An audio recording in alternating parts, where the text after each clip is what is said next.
On est dans Parikva, une autre raison aussi qui cause la zizanie entre les gens ou qui cause le fait de déshonorer une personne, de faire honte à une personne, qui est la concurrence, tacharut. Matsu shadam machlim o metzaer et ben adam amitcharim bo. Ça arrive souvent dans des problèmes de parnassa, de travail, dans une classe, à cause de la compétence, pour essayer de justifier ou stimuler, là on casse l'autre, on fait honte à l'autre, on déshonore l'autre, pour essayer que ta parnassa à toi elle puisse monter. Adam margish shemitcharim bo kaviachol yordim lechayav.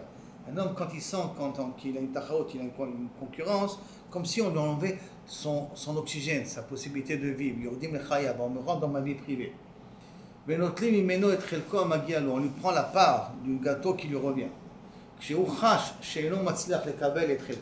Quand il sent qu'il n'arrive pas à obtenir de façon droite ce qu'il mérite d'obtenir, il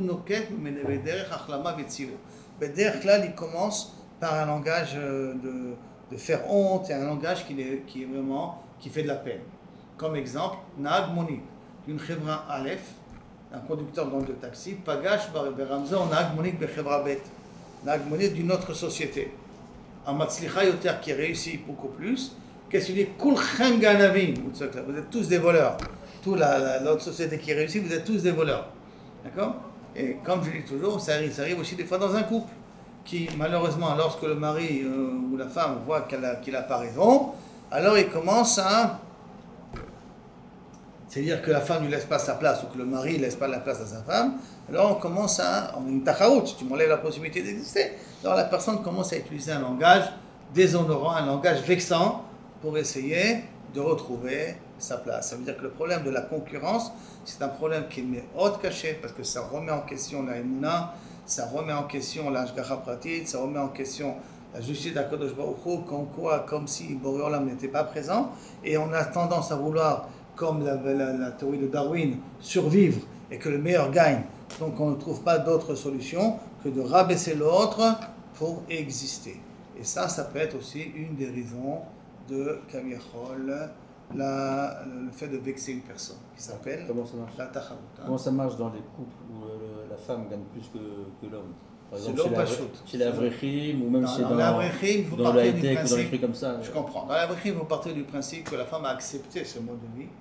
Et si c'est une femme chachama, parce que c'est pas toutes sont comme ça, elle respecte son mari pour la Torah qu'elle représente. Et elle voit ça comme un challenge, pas comme un challenge, comme une shlichut, comme un but sur terre. Je veux donner la possibilité à mon mari d'étudier. Mais c'est pas zélo sur terre. Non, alors donc à ce moment-là. Étudie, mais laisse-moi faire ce que je veux avec mon argent. Oui, c'est pas mon argent, c'est ça que je veux te faire comprendre. À partir du moment où elle comprend qu'elle est là pour aider son mari, et son but à elle, c'est son limud Torah, donc elle n'est pas là, c'est moi qui décide, parce qu'à ce moment-là, ça veut dire que tu as effacé ton mari. Et là, je t'ai amené la parnassa, vas-y maintenant à toi de gérer, à toi de t'en occuper. Maintenant, malheureusement, si ces femmes-là au départ ont un langage de oui, on veut que notre mari soit avare, c'est pour ça que j'étudie, et après à la maison, elles ont un langage de c'est moi qui décide, alors ça veut dire qu'elles rabaissent leur mari, elles ne calculent plus leur mari, alors elles n'ont pas compris la raison pourquoi elles veulent que leur mari étudie. Et là, effectivement, il y a des grands problèmes de shlom bayit. L'homme se sent énormément rabaissé à ce niveau-là. Alors c'est quoi le pitaron alors? C'est pas chaud. Le pitaron, que le mari se met à travailler ou qu'on met les choses en place. Mais qu'il y a quelqu'un qui intervient et qui lui a fait comprendre une colle à cabote qu'elle amène à part de ça, mais elle a choisi ce mode de vie, donc elle respecte, qu'elle voit son mari comme un dolador, kavechol, comme quelqu'un qui va grandir, bisrout, la parnassa qu'elle a amené. Mais si elle ne laisse pas s'exprimer, ou si elle efface, ou tout ça, ben elle est en train de détruire le couple, c'est vadal. C'est pour ça qu'il y a des couples à Shem Irachem. Il y a des couples d'Avrechim, maman, des filles, tout ça, mais les Avrechim ils sont devenus des babysitters. Il y a un problème à la maison, qui c'est qui va garder les enfants? C'est le mari, c'est pas la femme, parce qu'elle amène la parnassa. Comment il faut amener l'enfant chez le médecin? Ben on va amener le mari qui va l'amener, pas la femme. Quand il y a des problèmes, elle n'a pas le temps pour aller voir la ganénette ou la prof, c'est le mari qui va y aller. Pourquoi? Parce que je travaille. Et là, malheureusement, c'est de ne pas avoir compris quel est son but. Son but, c'est d'aider son mari, ou son but, c'est d'amener une parnassa pour elle. Alors à ce moment-là, il faut refocaliser. Sinon, il n'a rien ami, il ne trouve pas sa place en tant qu'avril dans ce couple-là. C'est pour ça que c'est l'eau surtout dans le high-tech et tout ça.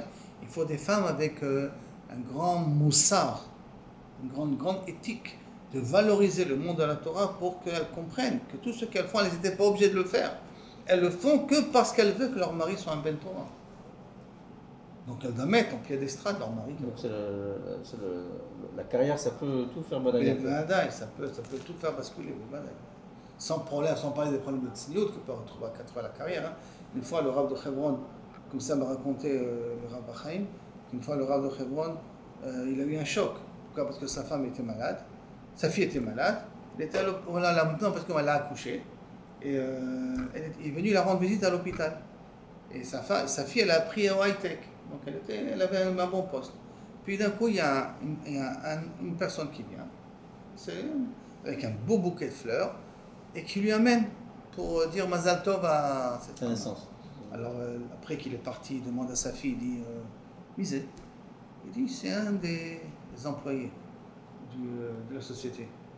Il l'a amené au nom de la société, et regarde, il l'a amené en privé.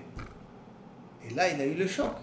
Il dit je t'envoie dans la high-tech pour que quelqu'un, après, entre guillemets, te fasse la cour. Entre guillemets, toi qui es marié et qui viens d'avoir un enfant, et il t'amène un beau bouquet de fleurs. Qu'est-ce que j'ai gagné de t'avoir envoyé dans le high-tech pour arriver à ça? Donc, ça veut dire que des fois, c'est vrai qu'on envoie les femmes pour qu'ils aient un métier, pour que leur mari soit un vrai, mais il faut voir dans quel milieu elles étudient.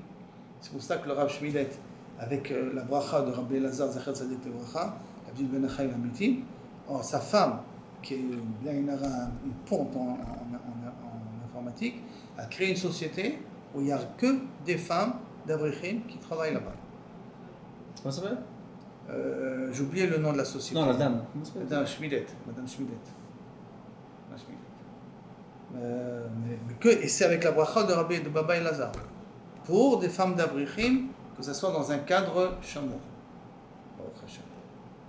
Baruch Hashem, ils ont une belle atzlacha.